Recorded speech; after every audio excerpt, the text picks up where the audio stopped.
Good morning, everyone. I'm Megyn Kelly. It's Friday, September 26th, 2025, and this is your AM update. Former FBI Director James Comey indicted. We wanted to keep TikTok operating, but we also wanted to make sure that we protected Americans' data privacy.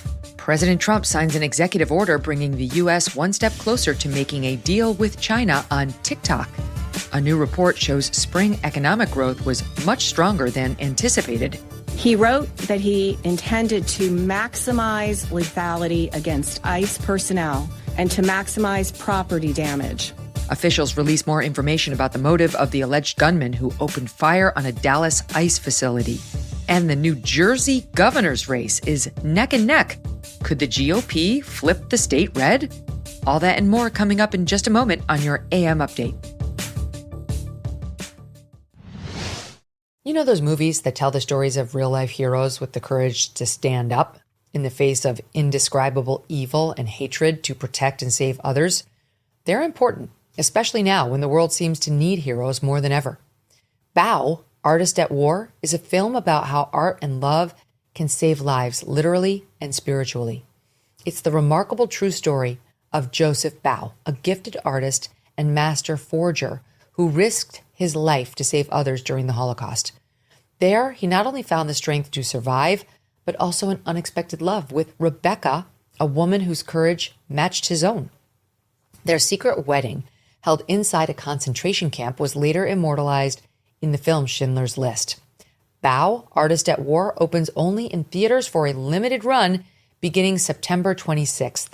Go to baomovie.com, B-A-U movie.com to watch the trailer, read about Joseph's real-life journey, and find showtimes near you. Visit bao, B-A-U, movie.com to watch the trailer and learn more, and you can also sign your organization up for group screenings. Again, that's baumovie.com.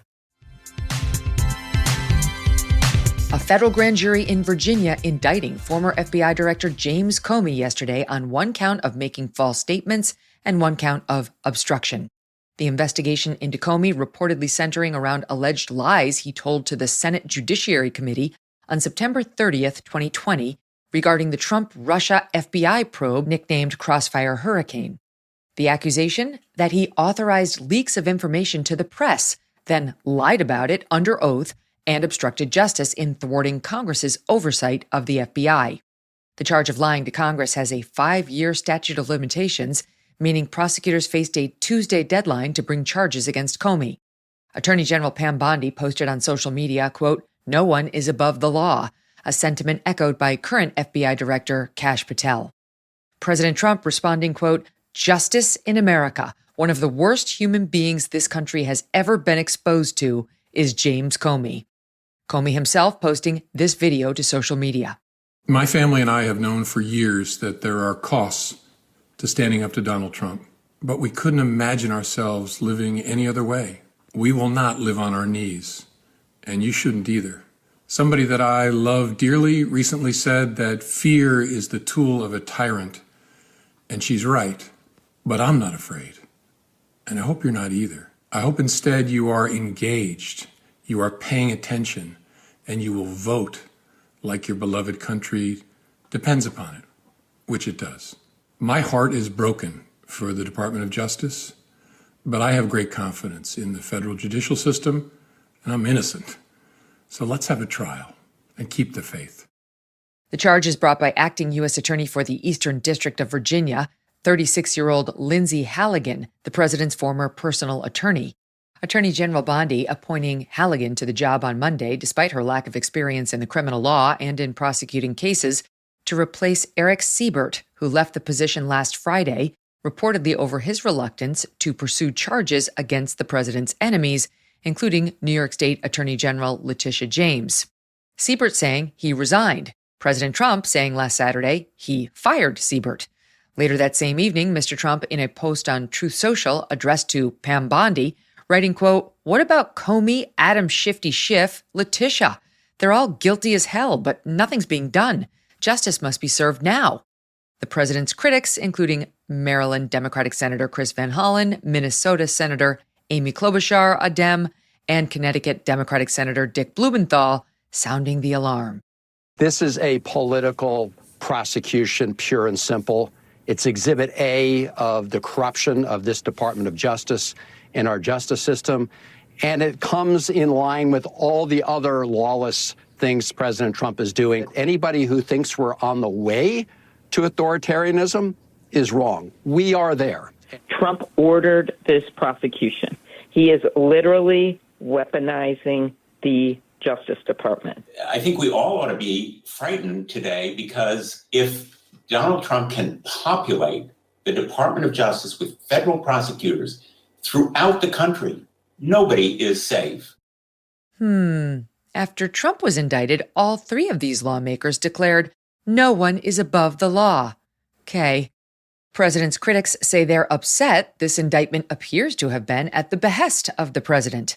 Guess they forgot the reporting in the New York Times, April 2022, of the fact that then President Joe Biden had been pressuring his attorney general before even a single indictment had been sought against Donald Trump to get more aggressive, be more decisive, and to indict Donald Trump, which the DOJ then did twice.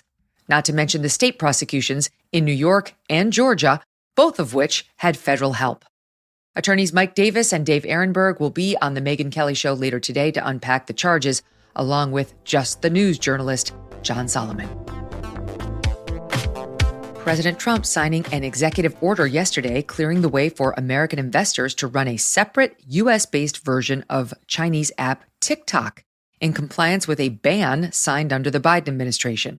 A deal for the app, one of the most widely used in the world, in the works since the first Trump administration. President Trump yesterday from the Oval saying Chinese President Xi Jinping is giving the green light. I had a very good talk with President Xi, a lot of respect for him. Hopefully he has a lot of respect for me too. And we talked about TikTok and other things, but we talked about TikTok and he gave us the go-ahead. You know, it's run by American investors and American companies, great ones, great investors, the biggest. You don't get bigger, I don't imagine. In April of 2024, President Biden signing a bill to ban TikTok unless it was sold to a U.S. company.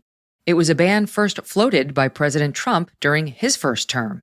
Upon taking office the second time, President Trump signing an executive order postponing the ban's effective date, allowing the U.S. more time to make a deal with China. The law requires ByteDance to divest about 80% of its U.S. assets.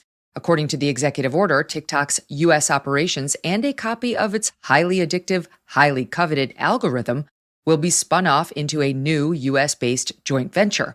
According to the executive order, ByteDance will own less than 20% of the company. The rest of the ownership will be composed of American investors and run by an American board of directors. American software company Oracle will oversee TikTok data and privacy. The remaining ownership and just who's on that board, not yet clear.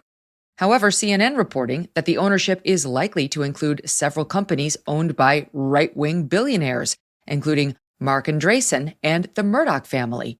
Under the deal, these companies would, in cooperation with the government, monitor the U.S. algorithm to ensure content is free from improper manipulation or surveillance. Vice President J.D. Vance says this will ensure user safety on TikTok. The fundamental thing that we wanted to accomplish is that we wanted to keep TikTok operating, but we also wanted to make sure that we protected Americans' data privacy as required by law, both because it's the right thing to do, but also because it's a legal requirement of the law that was passed last year by Congress. But this deal really does mean that Americans can use TikTok, but actually use it with more confidence than they had in the past, because their data is going to be secure and it's not going to be used as a propaganda weapon against our fellow citizens. However, the left wing has other concerns. CNN putting it this way, quote, chances for potential Chinese manipulation of U.S. data would be much lower. Chances for yet another right-wing takeover of a super popular social media app just went up exponentially. Coming up, Dallas officials release more information about the shooter who opened fire on an ICE facility, pointing to a clear-cut anti-ICE motive. Will the liberal media report it? And new polling shows the New Jersey governor's race, New Jersey, is neck and neck. Could the Garden State actually go red? I want to talk to you about Jevity. In my career, I've learned that information is everything, and the same, of course, applies to our health. Having the right info makes all the difference. That is where Jevity comes in. It's not just another health app. It's a longevity and health optimization platform that uses your health data to build custom care plans for your unique needs. Jevity creates personalized supplement packs based on your specific blood work, and they provide ongoing guidance to you. No more fragmented healthcare or wasting money on random supplements hoping something works. This platform analyzes essential biomarkers, giving you comprehensive health data, all accessible from home. So go to jevity.com/Megyn and get 20% off with code Megyn. That's gojevity.com/Megyn. All right, you got to put the word go first. Go, GEVITI.com/Megyn. In a world of one-size-fits-all solutions, Jevity brings clarity, personalization, and scientific precision to your wellness. This is not just healthcare. It is healthcare reimagined with you in mind. Newly revised spring economic numbers revealing a much stronger economy than previously believed, surpassing expectations. The Bureau of Economic Analysis now estimating second quarter GDP, the broad measurement of economic growth, increased at a 3.8% rate, up 0.8% from the original report and 0.5% from the previous revision. This marks the final revision of Q2 data, CNBC breaking down the significance of this report. Now, on the GDP side, this is our third time around the block on Q2, and we see a really solid revision, 3.8%. I'm a bit shocked, to be honest. Usually the revisions as you get to second and third become smaller and smaller. So 3.8% would be the best quarter going back to, and we have to go back a ways here, till 4.4, and that was the third quarter of 23. Now, it is important to point out that if you look at the first quarter final, down 0.5%, there's a balance there. But the balance is moving in favor, and momentum is moving in favor for better growth. The growth driven largely by an increase in consumer spending, a key force behind economic output. This new data showing President Trump's tariffs have not had the negative impact on consumers warned about by opponents to his economic tactic. Commerce Secretary Howard Lutnick posting on X, quote, Biden's economy could never reach 3%. President Trump's American First policies added $100 billion and fueled our extraordinary economic growth. The experts doubted it. Trump delivered it. Authorities releasing new details on the motive of 29-year-old Joshua Yan, accused of shooting up an ICE facility on Wednesday in Dallas before taking his own life. Within hours of the shooting, FBI Director Kash Patel releasing photos of unspent ammo marked with the words anti-ICE. Many in the media attempting to downplay that information as ambiguous or ignore it altogether. Acting U.S. Attorney for Northern Texas Nancy Larson on Thursday saying investigators executed multiple search warrants confirming Yan's clear leftist anti-ICE motive. He called the ICE employees people showing up to collect a dirty paycheck. He wrote that he intended to maximize lethality against ICE personnel and to maximize property damage at the facility. He hoped to minimize any collateral damage or injury to the detainees and any other innocent people. It seems that he did not intend to kill the detainees or harm them. It's clear from these notes that he was targeting ICE agents and ICE personnel.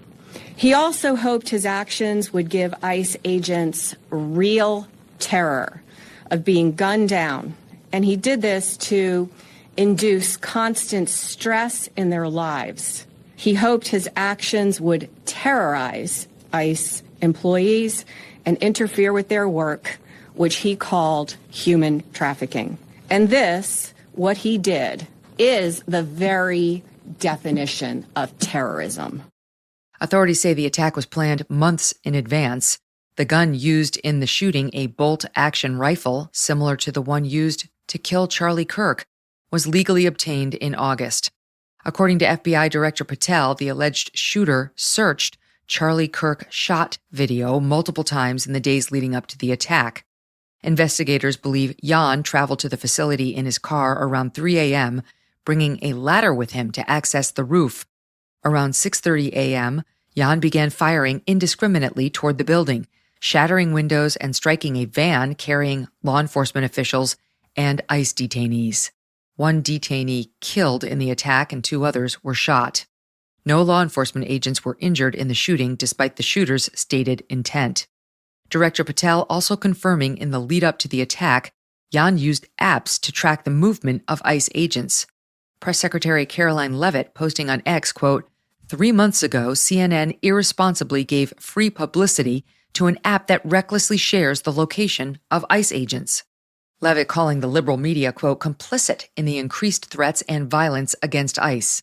ICE Field Office Director Marcos Charles saying the creation of these apps, publicly available to anyone, is, quote, no different than giving a hitman the location of their intended target, and this is exactly what we saw happen in Dallas. This week's shooting is the 4th attack in Texas this year on an ICE or CBP facility. With just over 6 weeks to go until Election Day, the race for New Jersey governor is in a dead heat. An Emerson College poll showing Democrat candidate and current U.S. Congresswoman Mikey Sherrill tied with Republican candidate Jack Ciattarelli at 43%, with 11% still undecided. Ciattarelli appearing to surge in recent weeks as Sherrill sits at plus 6.5% in the Real Clear polling average. This latest poll, surveying 935 somewhat and very likely voters in the 2 days following Sunday's debate, the first matchup between the two candidates. Executive Director of Emerson Polling, Spencer Kimball, saying, quote, both President Trump and Governor Murphy are underwater among Jersey voters. Sherrill is trying to tie Ciattarelli to Trump at the national level, and Ciattarelli is trying to tie Sherrill to Murphy and the cost of living at the state level.